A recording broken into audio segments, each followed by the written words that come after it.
Hi guys, welcome back. This time we're going to be through annotating the extract one more time, and for the final time, this time with a focus on question 4 of the paper. So we're going to be looking at just lines 14 to the end of the extract, and we're going to be looking in particular at how the writer has shown that the character feels uneasy. So I would recommend watching this video all the way through before you have a go at question 4 on your own, as you might find that this supports your reading of this part of the extract and helps you to locate the evidence that's going to be the most useful for you. So by now, your extract should be very, very well annotated, should be scribbled all over, and lots of stuff that you can use. The only problem with having a shorter extract, by that I mean around a side of A4, is that there isn't that much space to write on. Actually, sometimes a slightly longer extract, if it has to be spread over 2 pages, just gives you a bit more space to scribble on. But we'll make do with what we can, and I apologise in advance for my handwriting. First thing we need to do is section off the right part of the text. So it was lines 14 to the end. So I'm just going to draw a line across that. And because we're on our final question, I can now pretty much ignore everything that it says above that line, because I just want to focus on this part of the extract, lines 14 to the end of the text. As I'm reading, I'm going to be looking for any evidence that the character feels uneasy. Because I've already done questions 1, 2 and 3, and I've already annotated the text in quite a lot of detail for each of those, I don't need to read it anywhere near as closely this time, because by now, bearing in mind I will have read it a couple of times at the start of the exam before opening the question booklet, I've read this source maybe 4, 5, possibly even 6 times or more. By now, I've got a pretty good idea of the main events and the main things. So I can kind of zoom in and zoom out a little bit quicker, and I can isolate moments a little bit quicker. So for example, I know that this section here, lines 14 to 28, that I focused on for question 2, I know that mainly looks at how nature's taking over the driveway and how the trees are overgrown and the bushes are overgrown and the driveway is disappearing underneath them. I also know that this last section of the text is focused much more clearly on the character's feelings. So given that question 4 is asking us to look at the character's sense of unease, I'm going to start off by focusing on this last section. Just like with question 2, to focus my reading, I'm just going to make a note of the focus of question 4, and that's unease. So what does unease actually mean? So let's break it down. Unease. Ease suggests easy, unease, so the character is not feeling easy, the character is not feeling relaxed. Not relaxed, not at ease. So looking for anything that shows the character feeling those emotions. And I remember that there was this sense of fear and sadness here. Oh, yes, there it is, my heart thumping in my breast. Just going to re-highlight that, this time in pink so it stands out a little bit more. And I'm also going to highlight the strange prick of tears behind her eyes, because we've got that sense of unease there coming through the word strange and the fact that her heart is thumping in her breast. So that section I'm going to use again. What else have we got that shows unease? To me, that word secretive suggests that things aren't quite as straightforward as they should be. I'm also going to look at this phrase here, I came upon it suddenly. And the reason I'm going to look at that is because of that adverb there, suddenly, which suggests that she wasn't expecting it to happen so soon. Because what she's talking about here is arriving at the house, and she seems to arrive a much more suddenly than she expected. And that in itself, that sense of things not going as expected, fits in very much with the sense of unease that we're looking for and how the writer creates that. Another thing to think about is the fact that it's a dream. That's mentioned in the context box at the very beginning. And dreams tend to be surreal and maybe a bit strange, which harks back once more to the use of that word there, strange. The final thing I'm going to focus on in this section of the text is the first sentence, which I realise is slightly covered up by some of my annotation. I'm just going to highlight again that opening section, on and on, now east, now west, because I feel like the repetition that's used there and the grammatical structure that's used there suggests confusion. On and on, comma, take a breath. Now east, now west, comma, take a breath. It's the sense of disorientation, almost like she doesn't know what's happening or what's going on anymore. And then we've got that followed up with this repetition of that thread. So wound the poor thread that had once been our drive. It links into that same idea that we talked about earlier to do with memory. Running out of space here. And the fact that her memory has changed. So I think that's about as much as I need from this last section. I've got quite a lot that I can talk about already. Just double check there's nothing here in this section that we can use. We're looking for anything that creates a sense of unease. Once again, we've got that word strange. And these ideas of things that aren't recognised, repetition of the word thread there, the idea of being different from its former self, something that she doesn't remember. What I'm just doing as I go through this section is highlighting again any words that give me a negative connotation, and that's because I can link this idea of negativity and darkness that we already explored quite a lot in question 2. I can link all of those things to this sense of unease that the character feels. So I'm just highlighting anything that I think is relevant to that negative semantic field.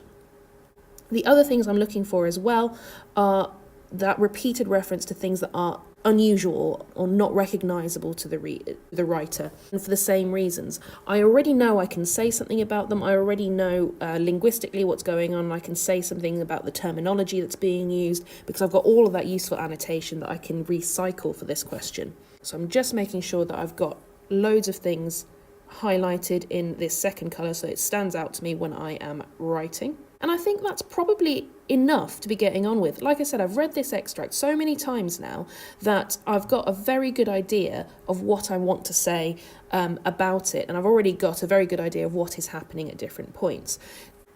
So just because I've got no space whatsoever left on my extract, I'm just going to grab a piece of paper and I'm going to very, very quickly mind map a very quick plan for question 4. Now you can do this actually in your answer booklet, and just remember anything that you don't want marked, you put a line through. Otherwise, you could always do this on the back of your insert or anywhere you have space in your exam booklet. But remember, if you don't want it to be marked, if you don't want to be credited as part of your answer, then just draw a line through it and the examiner will disregard it when they go through. The answer that we are planning is how the writer has created this sense of unease in the extract. And I find that for question 4, to have a nice balance of points, because I know it's worth 20 marks and I need to write a fairly extended answer here. So I'm aiming to have at least 4 separate distinct points to support this argument that the writer has created a sense of unease in the extract.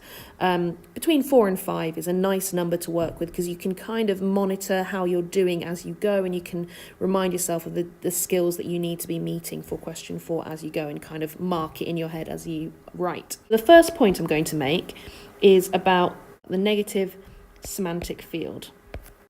And the quotes I'm going to use for that are going to be from lines 14 to 28, what I looked at for question 2.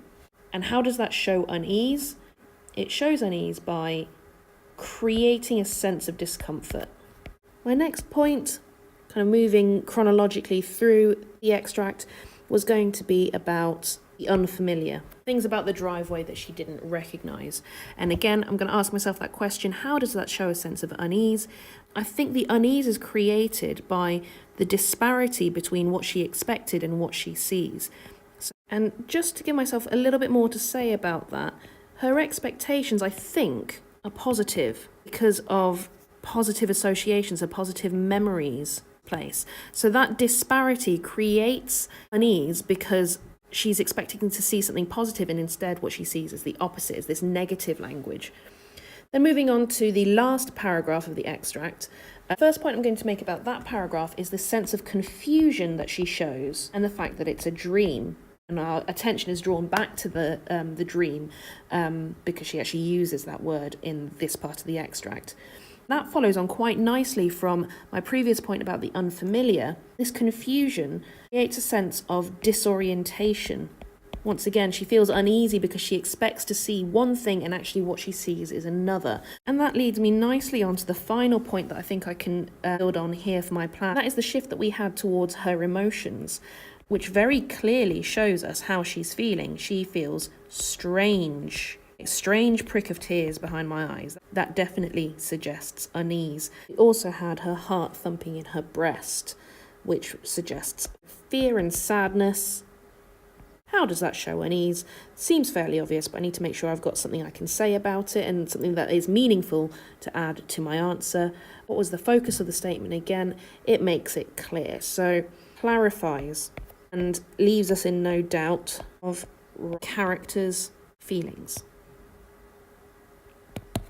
Okay, so for question 4, I've got 4 very simple points. I'm going to talk about, first of all, the negativity that's created through the semantic field. And I'm going to just pick out some of the different words that I highlighted that I felt added to that negative semantic field. And in terms of effect on the reader and how that helps us to answer the statement of whether we agree or not that the character feels uneasy, we're going to say that it creates a sense of discomfort for character and as a result for the reader as well. We're going to move on from the negative semantic field to talking about things that are unfamiliar and this disparity between expectation and reality. In particular, the disparity between her positive memories and the more negative reality that she sees. From that, we're then going to go up here to look at confusion and link that into the fact that it's a dream sequence that's being described. Potentially some stuff there that we could add about things being a bit surreal and strange, and certainly adding to this sense of disorientation and confusion we've already talked about in the section on the unfamiliar. And finally, I'm going to finish off one more paragraph in this answer with something about the character's emotions and the fact that they are described as strange and therefore unusual for her in this context. I'm going to talk about her fear and sadness, and that's a fairly obvious link to this idea of being uneasy. And the final effect we're going to talk about is that it clarifies and leaves us in absolutely no doubt of how the character is feeling. So that's it for annotating the extract for question 4. You'll notice we didn't spend anywhere near as much time looking at individual words and phrases and annotating on terminology. And the reason for that is that we've read this extract enough times now that we are fairly confident that we know what it means and we know how to isolate the significant moments much more effectively and much quicker because we know what we're looking for already. Hopefully one thing that you've taken from this video is that it is worthwhile spending just a minute or two quickly planning your answer to question 4. And remember, anything that you do not want marked by your examiner, just pop a line through it, okay? Because then the examiner will be able to see very clearly that that is a plan and not an official part of your answer. So hopefully that's given you an idea of how to approach this particular question 4. If you needed a little bit more support, don't forget to check out my video walking through question 4 in a little bit more detail. And remember, there'll be some marked student examples at the end of that as well. So once you've had a go at question 4, then do take a look at the end of that video and you can have a go at applying the mark scheme and marking your answer. Thanks for listening. Bye-bye.